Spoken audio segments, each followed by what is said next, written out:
Hello नमस्कार and welcome to my class chemistry cracks. आप सभी को बहुत बहुत हैप्पी न्यू ईयर, शुभकामनाएं ढेर सारी। आज हम पढ़ेंगे carbon and its compound. Sunglasses हैं ताकि क्लास में किसी को भी थोड़ा सा दिक्कत ना हो, क्योंकि आंखों में थोड़ी सी दिक्कत है, इस वजह से कंटिन्यू करेंगे। और जैसे सन ग्लासेस उतार ही देते हैं, ठीक है। आज हम शुरू करने जा रहे हैं कार्बन एंड इट्स कंपाउंड। इसमें देखेंगे हैं कि हम कार्बन को कैसे डिफाइन किया गया है कि कार्बन इतना ज्यादा बेसिक ऑर्गेनिक केमिस्ट्री में क्यों है, जो हम हमेशा कार्बन और कार्बन ही पढ़ते हैं ऑर्गेनिक केमिस्ट्री में, ठीक है। ये पार्ट है आपका ऑर्गेनिक केमिस्ट्री।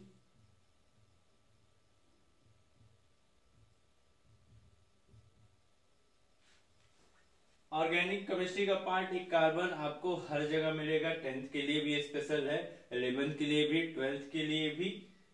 और कार्बन की सिमेट्री, कार्बन के बारे में हर एक चीज जानने के बाद आपको ऑर्गेनिक केमिस्ट्री काफी इजी तरीके से, आसानी से आपको समझ में आएगी। चलिए देखते हैं आज क्या है ये। जैसे देखिए कार्बन है, स्टार्टिंग में क्या हुआ था, जब ऑर्गेनिक केमिस्ट्री की स्टार्टिंग हुई थी वर्जिलियस के टाइम पे, अबाउट 200 ईयर अगो। तो ऐसा बोला गया था कि एवरीथिंग इज कार्बन, जो भी चीजें बनी है वो सब कार्बन से बनी है। और कार्बन से बने होने का मतलब हर एक चीज आपकी कार्बनिक यौगिक है। कार्बनिक यौगिक है तो उसमें कार्बन भी होगा। बट आपने एक चीज पीरियोडिक टेबल अगर आपने पढ़ा है पहले से, ठीक है, तो उसमें आपने कार्बन को देखा है कि ये आपके पी ब्लॉक में है और एक अधातु है, लेकिन एक ठोस टाइप का है। वो मैटर नहीं करता, हम सिर्फ कार्बन के बारे में देखते हैं। कार्बन से मिलकर अबाउट एक कार्बन आपके लगभग 10 लाख से ज्यादा यौगिक बनाता है, मींस कंपाउंड। एक अकेला कार्बन 10 लाख से ज्यादा कंपाउंड क्रिएट कर सकता है। और टोटल नंबर जो आपके एलिमेंट हैं उसमें से अभी तक ज्ञात 118 तत्वों में कार्बन एक ऐसा तत्व है जो 10 लाख से ज्यादा यौगिक बना सकता है। बनाने के लिए इसके पास 4 अलग अलग बांड होते हैं। अब ये 4 अलग अलग बांड हैं और कार्बन क्या कर सकता है, इन चारों से अलग अलग चीजें जोड़ सकता है। जैसे कि आपने एक सिंपली तरीके से देखा है कि मीथेन जब हम बनाते हैं तो एक कार्बन के चारों तरफ 4 हाइड्रोजन जोड़ देते हैं। 4 हाइड्रोजन जोड़ने के बाद हमारा मीथेन बन गया। सबसे आसान आपका कार्बनिक एक यौगिक बन गया, क्या, मीथेन, ठीक है। आसान कार्बनिक यौगिक लिख देते हैं। सबसे आसान कार्बनिक यौगिक है आपका मीथेन, और यहीं से स्टार्ट होती है कार्बन की जर्नी। वर्जिलियस टाइम में 200 साल पहले जब वर्जिलियस ने कहा था कि जितने भी ऑर्गेनिक कंपाउंड्स हैं वो सब नेचुरल चीजों से पाए जाते हैं, जैसे कि पेड़ों से, फलों से और वसा से, इन सब से कार्बनिक यौगिक बनाए जाते हैं। बाद में कुछ और जर्नी स्टार्ट हुई जब फर्स्ट टाइम पहला एक कार्बनिक यौगिक बना था, NH2CO NH2। यूरिया एक आपका ऐसा कार्बनिक यौगिक जो पहली बार प्रयोगशाला में बना था। उसके बाद से वर्जिलियस की जो थ्योरी थी वो भी थोड़ी सी रिजेक्ट हो गई। क्यों हुआ कि आपके 118 तत्वों में से सबसे ज्यादा कार्बन को ही क्यों चुना गया बॉन्ड बनाने के लिए, बंध बनाने के लिए? क्योंकि सबसे पहली जो इसकी विशेषता है वो क्या है कि कार्बन एक आपका टेट्रावैलेंस है। कैसा है? टेट्रावैलेंस।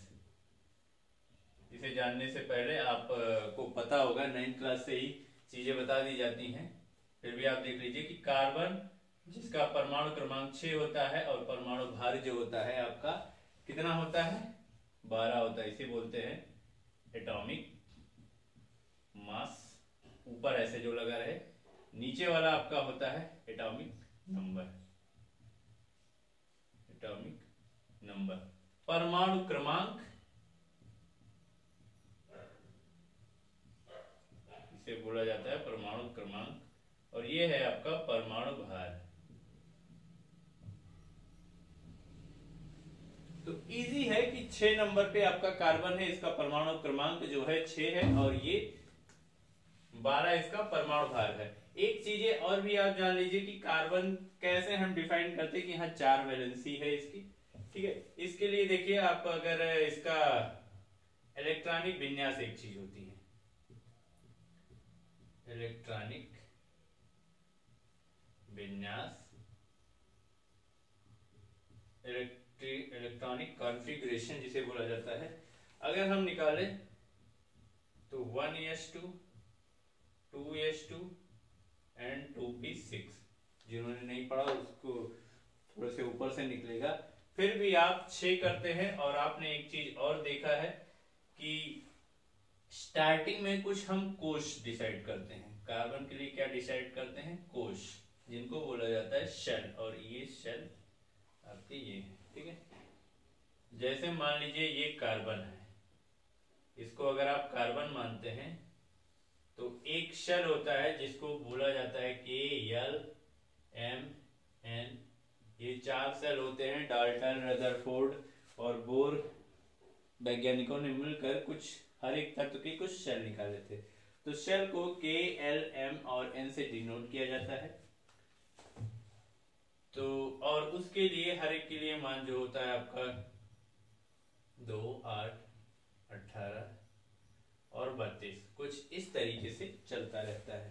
और इसी के अकॉर्डिंग हम इलेक्ट्रॉनिक विन्यास भी निकालते हैं। और 2p6 कहाँ यहाँ है, 2p2। और अगर इसके हिसाब से सेल बनाया जाए यहाँ पर, तो ये K शेल है आपका, और 6 होता है, तो इसके बाद सिर्फ बचा है कितना, 1 2 3 4, बस आखिरी शेल में कितने हैं, सिर्फ 4 इलेक्ट्रॉन है, 4 इलेक्ट्रॉन है। अब यही जो आखिरी शेल में 4 इलेक्ट्रॉन है, इसी की वजह से देखिए इतना घूमने फिरने के बाद आपका आखिर में कार्बन आ गया बेचारा किनारे, कि उसके आखिर में 4 इलेक्ट्रॉन है, और वो किन्हीं 4 लोगों से क्या कर सकता है, बॉन्ड बना सकता है। और बॉन्ड बनाने के लिए ये क्या ले सकता है, 4 हाइड्रोजन ले सकता है, 4 Cl ले सकता है, और इस तरीके से कार्बन अलग अलग प्रकार से कई एलिमेंट्स को, कई तत्वों को लेकर अलग अलग कंपाउंड बना सकता है। देखिए कार्बन है यहाँ पर आपका, यहाँ पर जो मीथेन बना था, ये आगे इसके समजातीय श्रेणी में होमोलॉगस सीरीज में कुछ चीजें आ जाती हैं, जैसे C2H5, और यहाँ पर हर जगह हम हाइड्रोजन रख देते हैं। होमोलॉगस सीरीज के बारे में भी आपको बताएंगे। अब देखिए यहाँ पर जो मीथेन था, और ये है आपका एथेन। एक चीज यहाँ पर ध्यान देनी है, 4 बंध बनाने के साथ कार्बन क्या करता है, एक साथ 4 बॉन्ड बनाता है। और जो ये सिंगल, ये क्या दिख रहा है आपको, सिंगल बॉन्ड, ये है, ये सब क्या है, सिंगल बॉन्ड या एकल बंध। और ऐसे एकल बंध को क्या कहा जाता है, कहीं भी अगर कार्बन किसी के साथ ऐसे सिंगल बॉन्ड बना रहा है, तो ऐसे बंध को हम क्या कहते हैं, कोवैलेंट बॉन्ड बोलते हैं, जिन्हें कहा जाता है सह संयोजक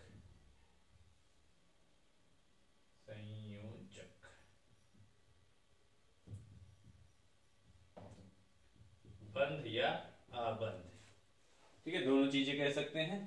तो ऐसे केस में इन बंध को क्या, जो ये सिंगल बॉन्ड है, डबल बॉन्ड को भी कहा जाएगा, लेकिन ये क्या है, अभी ये आपका सिंगल बॉन्ड है, और इसको कोवैलेंट बॉन्ड, डबल होगा तो भी कोवैलेंट बॉन्ड ही होगा, ट्रिपल होगा तो भी कोवैलेंट आपका बंद होगा।